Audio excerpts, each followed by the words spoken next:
Hi, y'all. I'm Julie. I'm a trauma-informed adoptee coach and somatic healing guide. After overcoming deep abandonment wounds, I now help adult adoptees move from feeling lost and disconnected to experiencing profound self-belonging. I know what it is like to carry the weight of abandonment, to feel stuck in patterns of longing, adapting, and searching for belonging, to have tried every healing modality available and come up empty.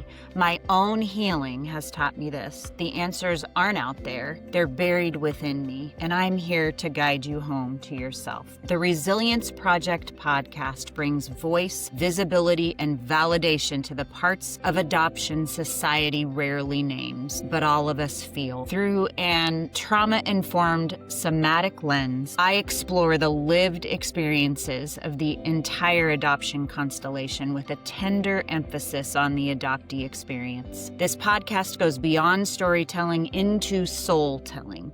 It offers embodied insight, compassionate education, and a path towards awareness, hope, and strength. Each episode invites listeners to understand adoption more deeply, not just with the mind, but with the nervous system, and to reconnect with the truth, identity, and belonging that were always yours to come home to. Welcome. Hey, y'all. So this is a funny, quick intro into this episode. There's a couple of things that you may be like, what are they talking about? So whenever Cole and Sutton are referring to Gonzo, they're actually talking about a guinea pig that one of Cole's best friends has, and it's just a language that they use to communicate. So you'll notice that in part of the podcast, if you're watching on YouTube, Cole will actually bring up his phone and show you a picture of Gonzo. He's a guinea pig. Whenever you hear them say, oh, Gonzo, or something like that, that's the language that they use. So I didn't want y'all to be confused by that at all. And if you have any questions about it, you can definitely let me know. But you know how your kids sometimes have their own language and it's just precious? And I didn't want to cut it out because I just thought it was too cute. So wanted to let you guys know what that was so that you wouldn't feel completely lost. Hope you're having a great New Year's, and I will talk to you soon. We start the podcast laughing. This is really, really great. Love it. Welcome, everybody, to the Resilience Project. I'm here with both of my sons, as you can see. Very, very grateful to be with them. We've been spending Christmas together.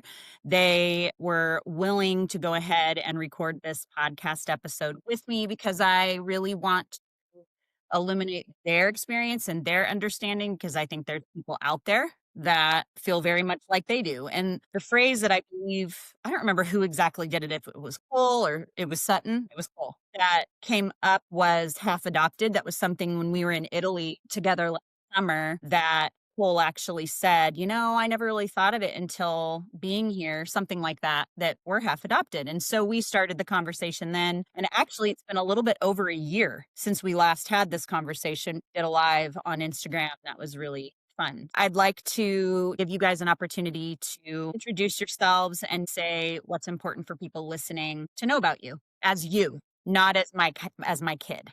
I'm Sutton. I'm your youngest child. I'm 22. This guy's older. We're also half adopted. Like, who are you? Who are you, Sutton? Devoted Chargers fan. Love the University of Colorado football. Big baseball guy. Love Padres. We're big into sports and big into games. You're California, enjoying Christmas. How do you make money? How do I make money? I work for the church. I'm doing an internship right now.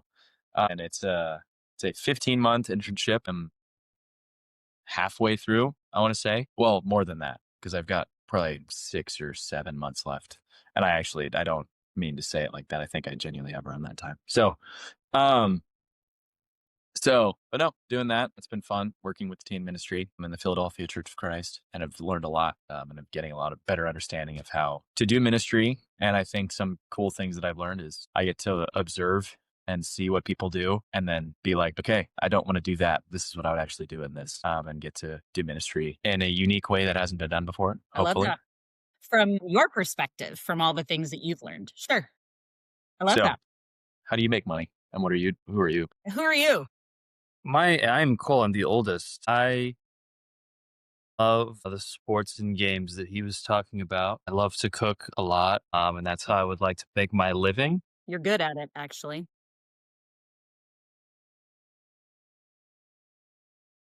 I also love to travel. And yeah, I mean, I'm excited. I live out in Denver and I love exploring that city and everything around there in the Rocky Mountains. It's where I was born. So to go back to where it all started has been really awesome for me and discovering who I am as a person. So it's just a bit about me. Yeah. Yeah, I love that about you. I love that about both of you. I mean, obviously, you are my kids, so I'm going to love you no matter what. I think with that, what you just said, Cole, being able to go back to where you were born, what's that like for you? What did it feel like when you moved back there? Did you notice anything different about living there than anywhere else you've been?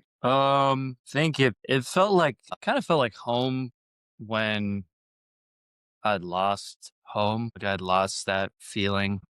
We can talk about it. I think where we were living. Comfortable talking about it. Yeah, I mean, I don't want to go too much into it, but going through all the stuff that we went through and then living in that house, it didn't feel like home anymore. And I never really wanted to move into that house in the first place. So when it really stopped feeling like home and I moved to Denver, Good foresight on your part. yeah, I saw the future. But when I moved to Denver, I was creating home for myself because I couldn't really just get there and be like, oh, it's home. You need a job, you need a place to live. You do need all of these things, but it was the way that all of those things fell into place where this is where I belong, which was truly special. What made it that way? Gonzo mentioned. So I was trying to get. I was just trying to get Gonzo in here. So mentioned. Yeah. So I think that was. Hold on, everybody. Hold on. It's pretty important. Hold on. Gonzo. Yeah. I think it's pretty important.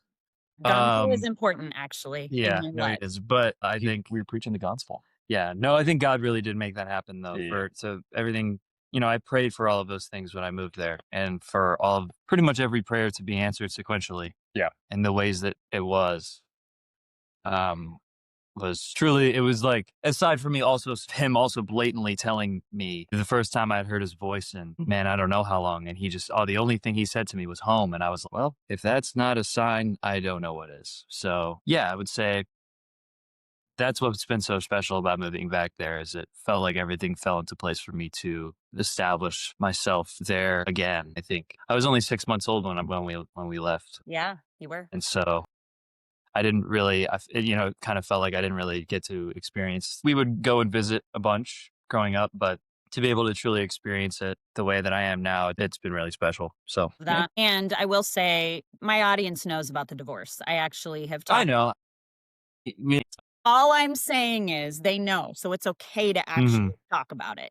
That's not the subject of this. No, it's not, but it is a part of your story and a part of what has contributed to why you're where you are. So I just wanted to say that. And then I think the other thing, and we'll get to you too, Sutton, in just a minute about this, but no, just don't worry about it. When we originally did this, the whole half adopted idea, it came out of you being in Colorado for approximately 6 or 7 months and then went to Italy the first time. There it is. 6, 7. Wow. I just made them cringe. All right. Whenever we went to Italy, I feel like there was a whole other level for both of you. I want to hear about this that came through there of home. Can you talk? No, you go first, man. Think, you growing up.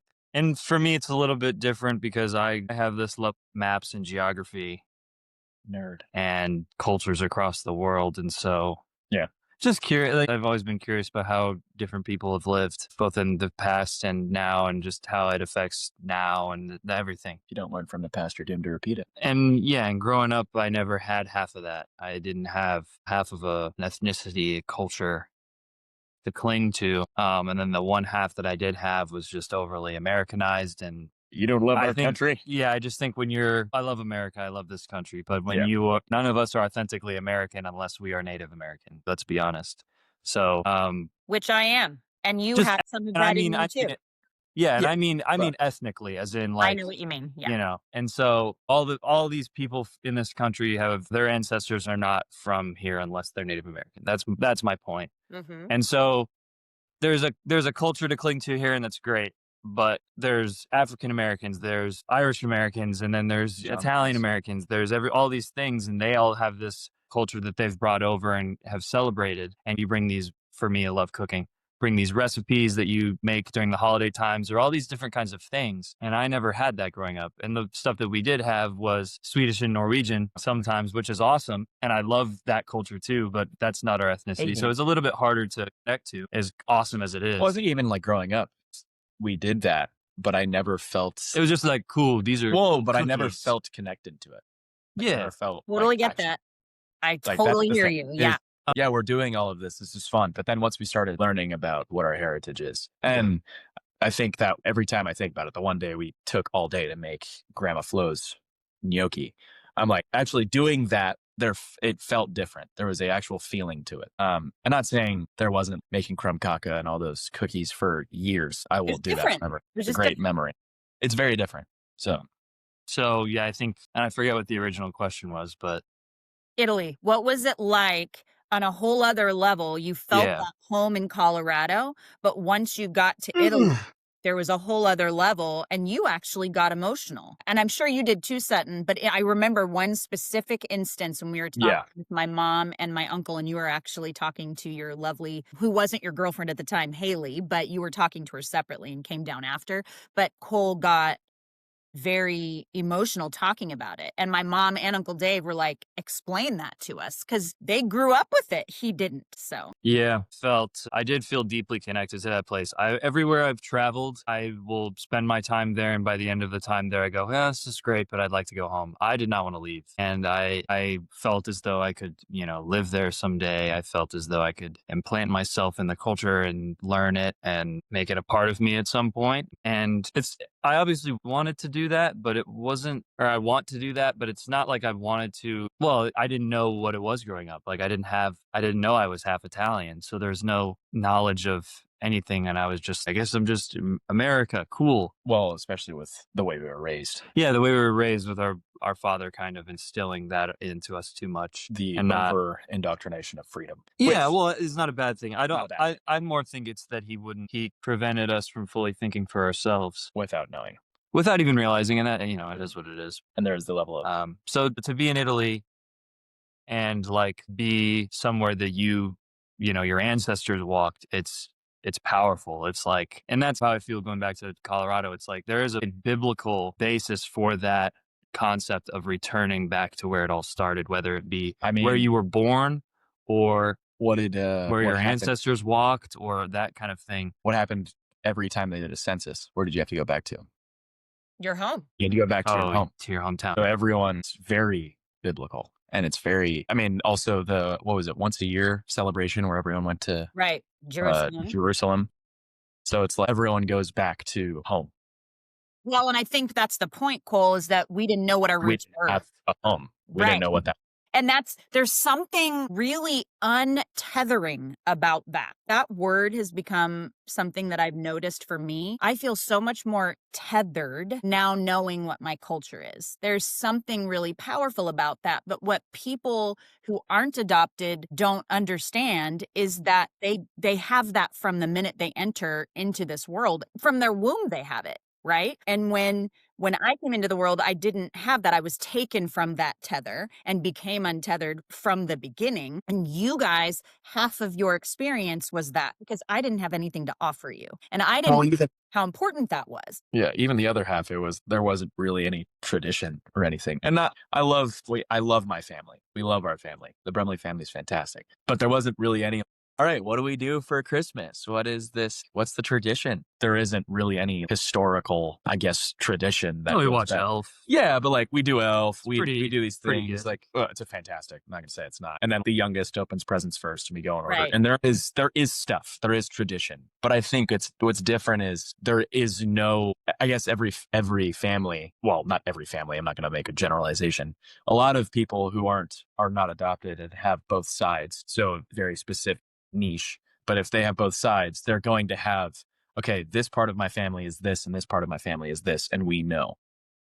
We do We don't. things traditionally, like even with food. There's certain foods Yeah. that we So like cook. this gets cooked on this day, this gets done on this, blah, blah, these things. There's a tradition to this. It was just, hey, what are we doing? All right, cool. That's what's happening. Sounds good. And then I guess it's cool because it allowed us to have the freedom to do what we wanted to do, as if it gave us the ability to create our own traditions and to do things. But it definitely was weird. And it's funny too, because even talking to Haley, my girlfriend now, and her family, they're like, what do you guys do for holidays? I'm like, I don't know. We just kind of exist. We're figuring that out. We freelance our holidays.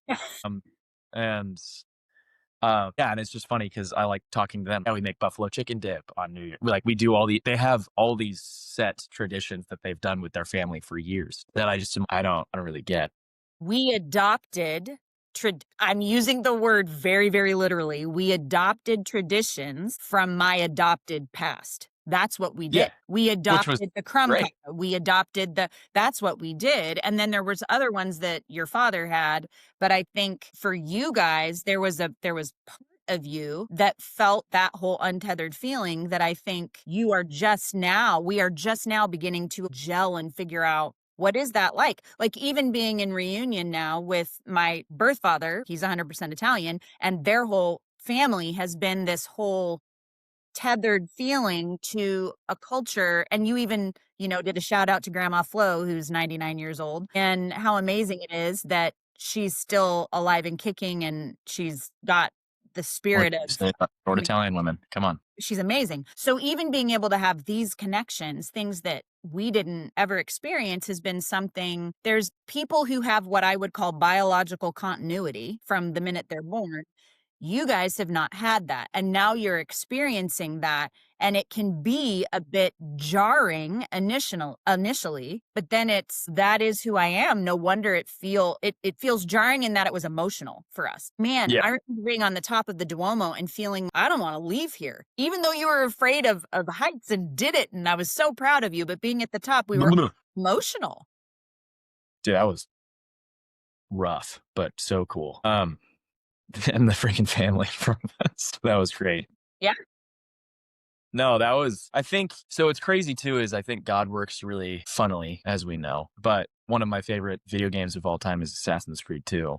And I'm going to get into it and explain it. But the game is set in Florence in 1490. So I think even growing up, not knowing that side of our family and not knowing our heritage, and playing that game and being, wow, this game rules. And then drawn to that game. I felt drawn to that game. And also I'm playing this and we're going to Monteriggioni and San Gimignano and we're doing all these things in that game. And I'm, dude, we have to go to these places in real life. So we do. And I can see myself in this game. This is crazy. But then knowing, wait, this game is semi-historical, very semi-historical, but there's all these things, especially being on top of the Duomo. You look out, it's kind of weird, in a sense of you watch a movie and you go to where the movie was shot and you look out and you're like, wow, that's cool. But what's different is I look out and my family has been here. My great, great, great, great ancestors walked this place and I'm looking out over it. And that's insane. Yeah. There was a definite, kind of the way you described it, is it literally felt like we were on top of a tree that was rooted and you could see the roots going throughout the entire place. It was really cool. It was wild. It was a very grounding experience. Yeah, it was a grounding even though we were on top of a building. Yeah, totally. It was, and it's hard. And I was like, yeah, I know. Well, but I also think that's what's important for non-adopted people to understand. This is something that they actually have already fed within them without them even realizing it. Whereas for us, even for the half of you that wasn't, the minute it started being fed, it was like we were thirsty for it. You know what I mean? There was this hunger to be able to connect to it in a way that, well, at least for me, I don't know if it was like that for you guys. I'm curious. I think for me, I drank from a fire hose and probably made everybody do more than they were ready to do. And I learned my lesson and would say anybody who's in reunion, take it slower than I did. But at the same time, I'm curious what that was like for you guys. We're talking about reunion with the family. Uh-huh. Yeah, I mean, that was great. I think it was definitely weird at first. And this is nothing towards them. They're amazing. Love them. I think they can even relate. They totally you you've existed our whole life and your whole life, and we had no idea. I think what's different is whenever you meet new people, it's always, oh, hey, how's it going? Blah, blah. And there's this small talk and you have to build a connection. The difference was when we first met them, it was, oh, wow, I don't know you, but there is a connection already. And I haven't talked to you once before in my life, but there is something. And there was that biological intertwinement of life of where it was, oh, wow, it's easy to talk to you, even though it's definitely weird. And we're all, hey, we're related. Nice to meet you. The difference, though, is when you meet someone new for the first time, you have to work to build this connection. There was no work needed. It was we have this connection. Now I have to work to get to know you. Correct. Because I don't know who you are. Yeah. So it definitely was weird to begin with, for sure. But it's been awesome so far. And I think even this last trip was fantastic. I'm not saying that the other ones weren't, but it's been, every time we get to see them now, I think from now on, it's just going to get better. Yeah, because we're Because there settling is into a now. new rhythm. So, but it just happens. So it's weird. I think it's cool to see people that look like me. Yeah. I just look more like you than I do You look more like the Barbie. our father. And so, to have family that I share resemblance. features with is just cool in and of itself. And I don't know. I think it was a weirdly timed thing too, when we had lost Papa Ron and meeting them not shortly after, and I gained another grandfather. That was really special. It was hard for me to grasp at first because I don't know, it was just strange. I felt like I wasn't ready for that. Yeah. I mean, I don't know how you could be ready. I never would have been ready. So they're looking back, but just the way that it all panned itself out, and then to have them for these past couple of years with the divorce and everything, has also been really special. Just because I think it's nice to feel supported in any sense, but I think it's nice to feel supported when you doubt yourself. So to have people that trust you more than you trust yourself is very, very valuable, very important. So, and I think they've done a really good job of that with us. Well, it's even too, it's like they don't have the lifetime of getting to know us. That too. That's what's like, crazy to me. You haven't known us for that long, and still you're pouring yourself into us. Yeah. And I feel that level of love. Yeah. Even though it's like a couple years ago, we had no idea we existed. So it's really cool. It's really cool. I'm glad you guys feel that way. I mean, it's not, let me just say this. It's not like reunion and then all butterflies and rainbows. We're lucky. Yeah, we're blessed. We are blessed, but there have been It's been challenging. bumps in the road just because, like you said, Sutton, it's that immediate, almost electric connection. There was this, I know you, but I don't know you. It was this really interesting, energetic connection that pulled us more toward them than we'd ever felt before. You guys had grown up with the Brumley family, so that was normal for you. But being a part of this family and being, whoa, I've missed this. There was a missing piece that felt for me that it kind of clicked into place finding them. I don't know if you felt similar. I honestly don't fully remember. But it definitely felt, well, I don't know if it felt like a missing piece. It just felt like, well, okay. Then sure, yeah, it did feel like a missing piece. I was just going to describe it as a missing piece. It just felt like my life is still a puzzle. We're all figuring out where our pieces lie, where we are developing into. It just felt I'm working with a multi-thousand piece puzzle, and I just was handed 5,000 more pieces. Oh wait, I had no idea this even fit in. I had no idea. It was more of that. I guess I'm building an entirely new puzzle, or grafting in a puzzle to what. But that's the thing of where it's like you're going from, this is what I thought. And I mean, that's kind of the way our life has been the past 5 years. I'll speak for myself. It's the way my life has been the past 5 years of, this is what I thought. And then this is what I was handed. And now this is nothing at all of what I actually thought was going to happen. There's nothing in here from the base set that really, the foundation has completely been pulled out. Yeah. So, and trying to refine, oh wow, this piece actually didn't fit here at all, because this one did. And being given different things and different tools and different people entirely to help fit that all, going from I have no idea to now I have some. Yeah. How about you, Cole? That whole puzzle piece idea, did you feel like there was a missing piece? Let me just say one thing here. The biggest thing that I remember about that initial meeting was the disbelief on your face after. Remember, like hanging up the phone and you were, or not hanging up the phone, that's old school, clicking off the Zoom or whatever. You were just like, say it in your own words. Do you remember what you said? No. I remember what he said. He said, it's crazy to see someone that looks like me in the future. And also He said, I feel like I'm looking at myself in 40 years. Yeah, that's what you said. I mean, yeah, as I said, that was pretty cool. I don't know, it's hard to I'm good at being friends with anybody, but I think it's different when it's family and Humble brag. and so it's still a challenge to figure out where I fit in, but I don't feel left out. Yeah. So that's more important to me than falling into place. And that's nothing I can do. I mean, there is a level of it, being involved. More the feeling of care that I get from them helps me want to make my own effort. Especially now, I think last year I was very much struggling with my own identity, and so it was hard to connect with any family, not just them, and be like, "Hey, how's life?" when I'm like dealing with my own. I don't even know how to answer that, to be honest. So, but to kind of move past that point in life and to be able to look forward and be like, I can't wait to do this and this and this with them and pour into them in that way. When I think it was hard to do at first. Yeah. You're like, I don't know these people, but I do genetically. How do we connect? I think in a lot of ways you can feel motivated to brute force it a bit. Sure. Yeah, And which is that what I can did. I did that. Correct. That can create some uncomfortable situations and unhealthy situations, but that's natural and that's how you work through and you actually grow closer. I think all that to say, it was an unexpected challenge that I have now grown to embrace and I can't wait to attack it more. Yeah.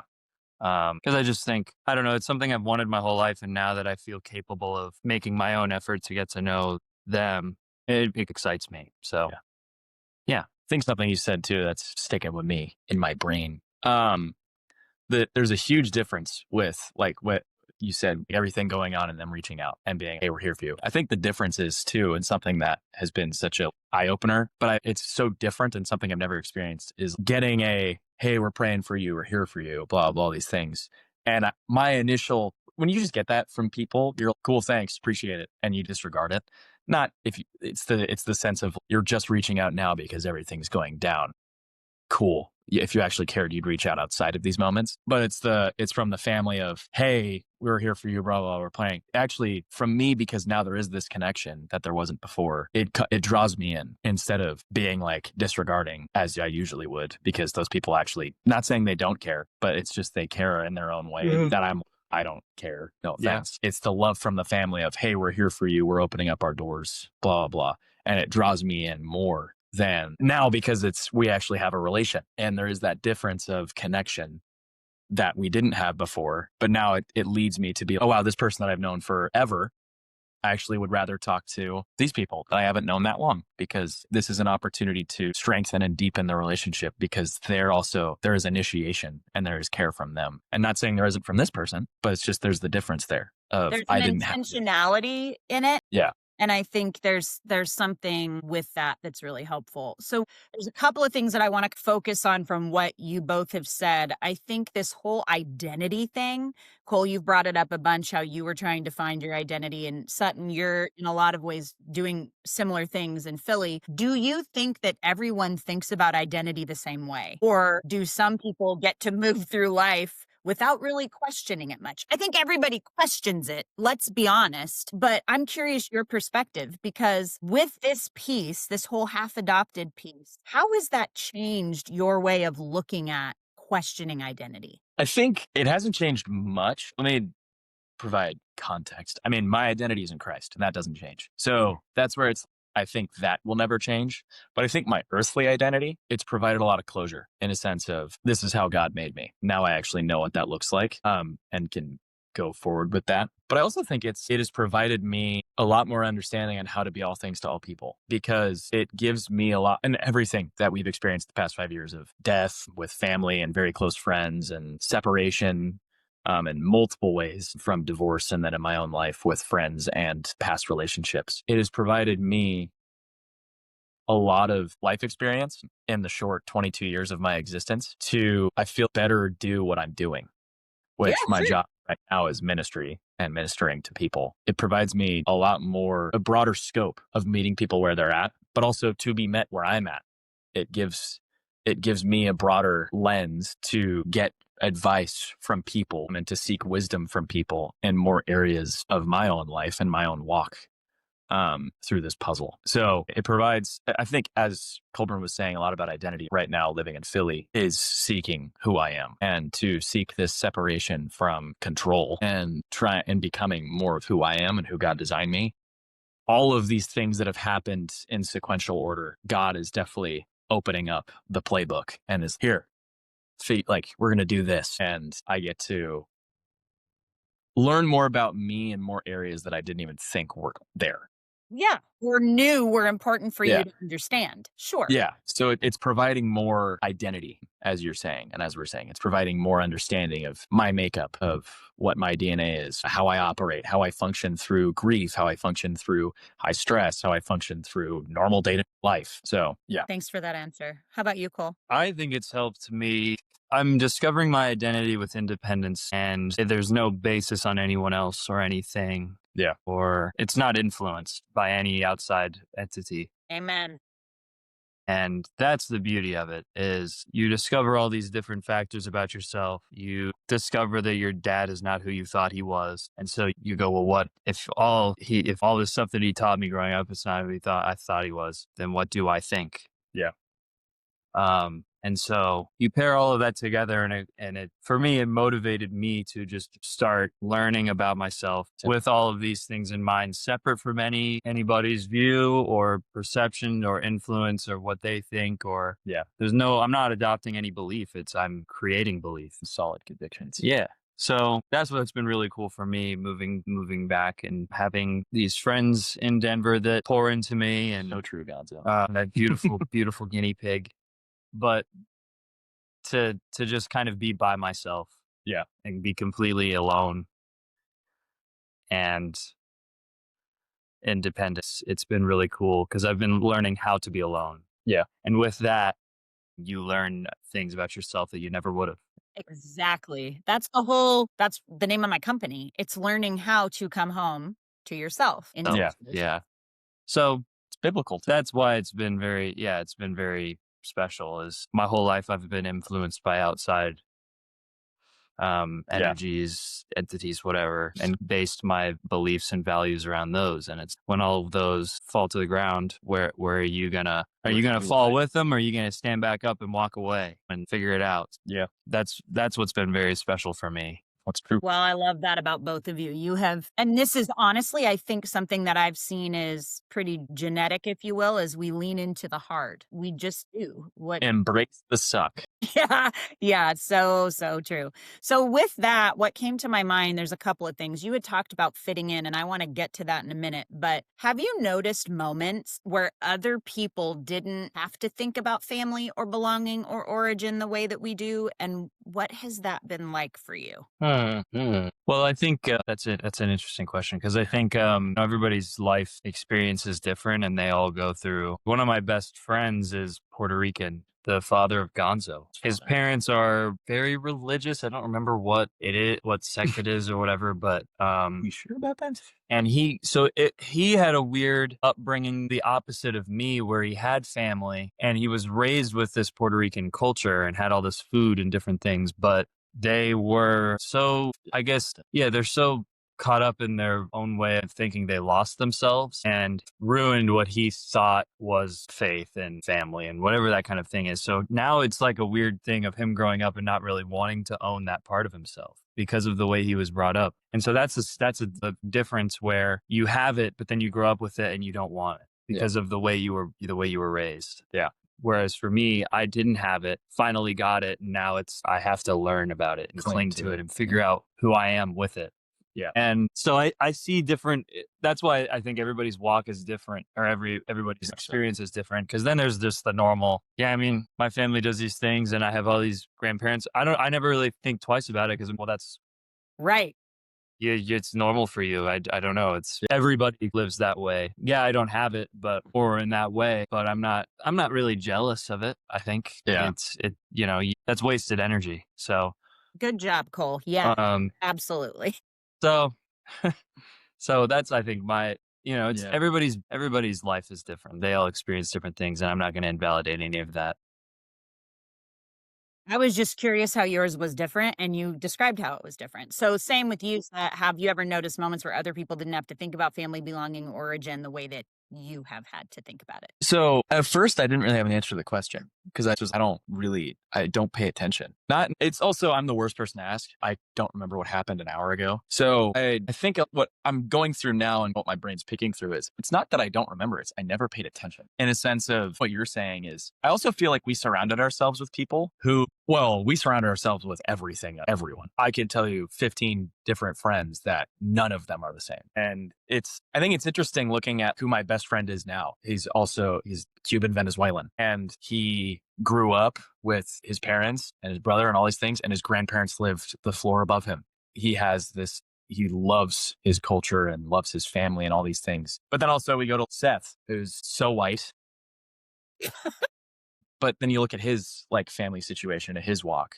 I think I never really paid attention to it. And even looking back to Hawaii, sure, we had a good amount of friends in Hawaii who had normal family situations, but I never really paid attention to it. I don't think I really was looking back at it. I was never taken aback by, oh, wow, you have 2 grandfathers. Wow, you have these normal things. I even think more recently, I think it's just everyone's walk is different. And I think with our walk, it's been so unique that, as I said earlier, it's given me a broader scope of it's cool to see now, for example, Jonathan, my best friend, it's cool to see their nature and nurture and how that created who they are. Yeah.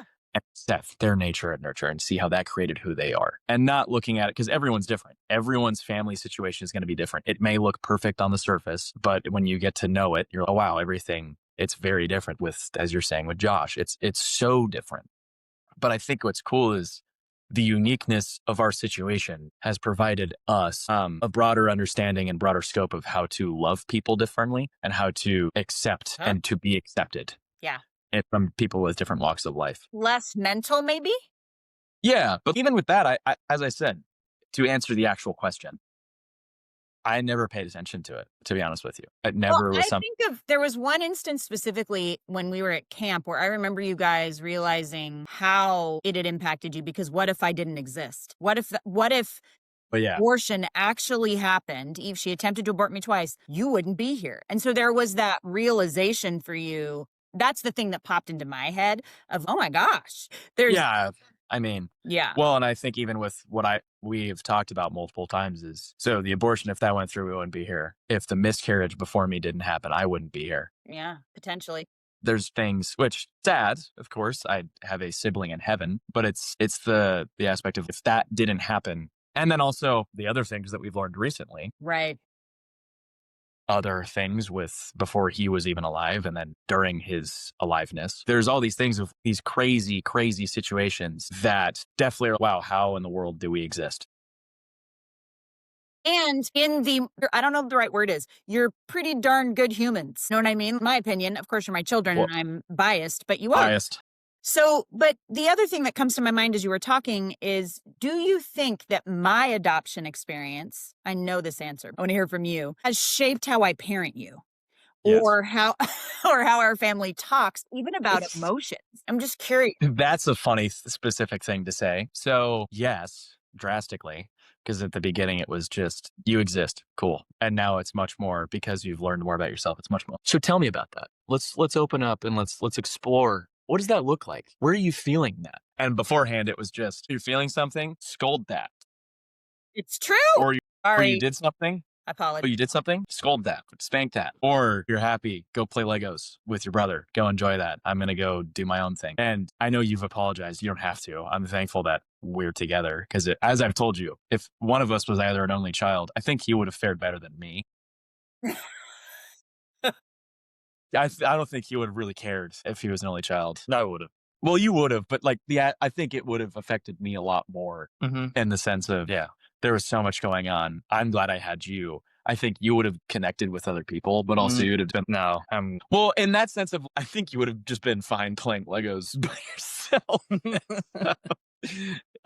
Maybe. Yeah. I don't know. That's where it's God had his hand through all of it, and it went the way it needed to, for sure. Because I've told you, as we've talked about just now, if I was alone by myself, I would not be anywhere near who I am today. I don't even know if I'd even be here. That's the thing. Where it's like there's so many things that happened where it is a blessing that we exist at the same time in the same space. And not saying, I think with the emotional aspect of what you're saying, that is one of the greater things I think of our dad is he, in some ways, provided a good emotional space. And he was more of I saw him cry more than I saw you cry.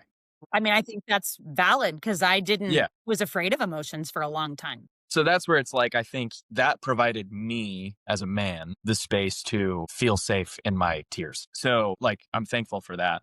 But then I also think you in the later years have provided a lot more understanding to that instead of just hey, it's good to feel. It's okay, why? And here's how.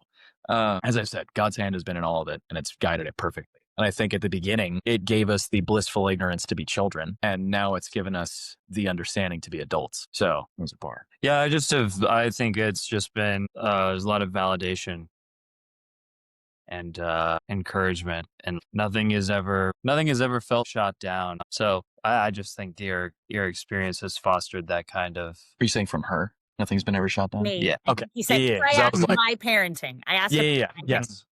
Yes. So. Well, I appreciate that, Coley. I think what Sutton was just actually talking about for the listeners was when they were growing up, one of the things that I didn't even realize was how afraid I was of emotional connection because intimacy scared me. And I was afraid that if I got close to them, they would betray me, leave me, which makes no sense. They're my children. We're too young to even think about that. Right. Anyways. They wouldn't do that. But it scared me to even get on the floor and play with them. So what Sutton's talking about is I would be go to your room and play with your Legos together. And they would do that. They did it happily and created their own little world, which what I had to apologize later in their early 20s for was the fact that I didn't enter that world with them and that I missed out on something. And I did. And I had to apologize for that. And what was so wonderful is that they brought me in again. We built Legos together. Even now, I ask questions about Donkey Kong. I don't know anything about it, but I want to understand the world. Monkey, whatever. Yeah. So it's just not much to understand. Monkey smashed around, get gold, and get banana. There you go. But anyway, there's a difference now. There's a longing to actually connect where before there was a fear of it. And you guys, unfortunately, received that from me and had to learn part of emotional intelligence from your dad initially until I finally came around and started taking that to a whole other level, which is my next question. And then we'll try to put a bow on this because we're about ready to go watch the Chargers. But hold up. I'm curious, my whole focus now is learning where does that show up in your body? How, because your body will teach you this. How has that shift in me actually helped you? I'm just curious. Well, it's kind of annoying, respectfully. And not in a bad way, but it's a good thing. But it's annoying because now wow, my side hurts. Why is that? I know that I have a feeling. I'm feeling something. What is that? And now instead of just being, all right, I'm sad. Cool. It's just, okay, why? I'm going to go take an ibuprofen to take care of that. Yeah, well, thank you, actually, because now my liver thanks me. But it's been really cool, I will say, you tapping into this because I go to the feeling sheet and it's annoyingly cool because it's part of me, I'm frick you, but then I look at it okay, why am I feeling a pain in my left forearm right here? That's so specific. That's random. And I'll look at it and it explains it. I'm okay. And then the pain subsides because I've understood and labeled it. And this is what's happening. I'm like, okay, sweet. Now I get it. So I appreciate that. I think also something you said, to go back to how we've grown is in the beginning, there was more of an emotional understanding from our dad. And then as we all got older, it was and what you said was there was a fear of emotion from you. Yep. It wasn't from us. No. What happened was then as we grew up, it was more of an understanding of emotion from you and then a fear from emotion of him. It wasn't a fear from him emotionally. It was us having a fear of emotion from him because it was the controlling aspect. So it's kind of cool to see, let me rephrase that, the difference and the growth of you understanding your background and your trauma and your history and us learning who we are through that and growing up through the early emotional stages to the now emotional stages of having a much more mature understanding instead of a much more childlike understanding of emotion, which is what it was in the beginning and still is. Well, and I had no space to hold it for you, unfortunately. Yeah. So that's where it's apologize for that. Yeah. We have all matured, with the exception. We have all matured in our areas emotionally to understand where we're at now and what we're doing now. So that's pretty cool. Do you have an answer? I think Also, wait, sorry. Monkey mention was fantastic. You're Thank you for welcome. saying that was Yeah. great. You're welcome. I think it's nice to have answers to things that have bugged you for Ages. Excuse me. I had coffee. I don't know. But yeah, to I think for me, being not in touch with my emotions and not really Emotionally inept. and not really knowing what I'm feeling, to then be, man, my back really hurts, and as well, you're going through this, and it's true. Yeah, no, true, because Gonzo. and then it connects, and then you're like, well, how do I deal with that emotional thing? And then once Yeah. you deal with it, and then the pain subsides. And I've seen that multiple times. So true. So that's been really pleasant to enhance quality of life, if anything. Yes. Facts. So, and it's healthy. It's, it goes along with the learning about self thing of figuring out these mechanisms to deal with these problems, whether it be physical or emotional or mental. Appreciate that. Thank you. I'm glad it's been helpful, even though it's been annoying, but yet I'm grateful for that. Okay, so lastly, to kind of tie it all up with a bow as best as we can, if you could say one thing to someone who has never thought about adoption at all before, or even the privilege that comes with being kept, so to speak, what would Sure. you want them to take with them? Okay, let me repeat it. If you Yeah. could say one thing to someone who has Yes. never thought about adoption or the privilege of being kept, Yes. what would you want them to take with them? What would you want them to know? For an adopted person? No, Anybody. I said, if you could say one thing to someone who's never thought about adoption, it could be an okay. person. Yeah. I'm just saying, Yeah. who's never Yeah. thought about it, or even those that are kept, what would you want them to take with them? Slow. It's a good question. I would say pour into yourself and learn very deeply about yourself. And if you have the Holy Spirit, cling to that as well, because Yeah. that will help you even more. Yeah. But I think knowledge of self and learning about who you are, it helps you to function day to day and can eliminate doubts and I don't know, any other dark, Yeah. Thoughts. any other moments where your mind goes to a dark place. So Well, I think what is really important about what you just said, Cole, is it's that whole self-awareness. It's uncovering who you are and then having a relationship, developing a relationship with yourself. yeah, That's what it sounds like to me. I love that. Okay. Thank you. How about you, Seth? It's a very good but tough question. I know. Yeah, I think the only thing I really can do is personal experience. What I've experienced in my life is going from, I think, looking at 2023, going from a place of I hated even being alone for more than 20 minutes. I'd go mentally insane. So I always had to have a distraction or something. But then after everything happened, and right after, and then I was talking to Jonathan about this the other day, but I'm like, I drove up to Boston and it was a 10-hour drive and I was by myself. And looking back at that post everything, that was one of the first things I did was, okay, well, I'm going to go be alone and drive. And that was the most peaceful time, just realizing that everything that I was holding on to, that was bad. But kind of what we were saying earlier is my faith and a lot of my life was governed by other people and other situations. And once all those people and situations dissolved and stopped really existing, I kind of had to figure out what I was and who I am. And once that door opened, it provided a lot of peace. And it was a peace that surpasses understanding. So I would honestly say seek understanding and seek wisdom. It is not, we don't know everything. We never will know everything. And as Colburn said, if you have the Holy Spirit, you have a gift of knowledge. And we have this gift of the good book. But I think seek wisdom. It would be the biggest thing. And just because we don't know.